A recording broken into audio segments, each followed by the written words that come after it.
Hello mga mi, ngayong araw nga ay papabutasan na nga namin yung tainga ni baby girl. Kung tatanungin nyo nga ako kung bakit ngayon ko nga lang papabutasan yung tainga ng akin, ganito kasi yan mga mi, nung maliit pa siya ay mayroon na talaga siyang butas sa tainga. Butas sa tainga na paglalagyan ng earrings, ganun. Kinaklaro ko nga lang dahil nga baka naman sabihin ninyo, lahat naman ng tao may butas sa tainga. Nung baby pa nga siya ay mayroon na siyang earrings, kaso nga lang nasabit sa duyan at napunit nga yan tainga niya. Sa panahon na yun ay pinatahi din namin at sa awa ng Diyos ay naibalik din sa dati. Fast forward na nga at eto na nga at dumating na nga kami dito sa Soperama. Hala, sige anak at mag-enjoy ka na muna dyan at mamaya ay iiyak ka na. Habang naglalaro na nga yung mga bata ay eto naman si ate at piniprepare na yung earrings. Nagtanong nga din ako dyan kay ate kung meron ba silang available na gold earrings at yun na lang ang aking bibilhin. At ang sagot naman ni ate ay hindi daw pwedeng ibala yung gold earring dahil nga maliit daw yung pakaw.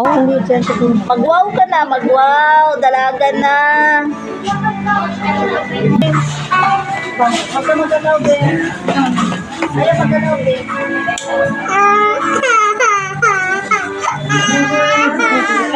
Sa mga oras na yan ay awang-awa na ako sa anak ko at sobrang iyak niya nga talaga. Pero okay lang yan anak at balang araw ay magpapasalamat ka din sa akin. Ayan na nga at binuhat ko na kasi nga sobrang lakas na ng iyak niya. Wala nga tayong magagawa dyan anak dahil nga lahat ng babae ay dadaan sa ganyang senaryo. Nang tumigil na nga siya sa pag-iyak ay nagyaya naman siya mag-ice cream. Habang pababa na nga kami ay kita nyo naman yung dalawang binata ko at nagkukulitan pa. Na para bang akala nila ay nasa bahay lang sila. Fast forward na nga at eto na nga at pababa na kami. Sa mga oras na yan ay nagsabi na nga din yung anak ko na ayaw na niya maglakad at gusto niya magpabuhat sa tatay niya. Pagod na daw yung mga paa niya kahit nga ang lapit-lapit nga lang na nilakaran niya.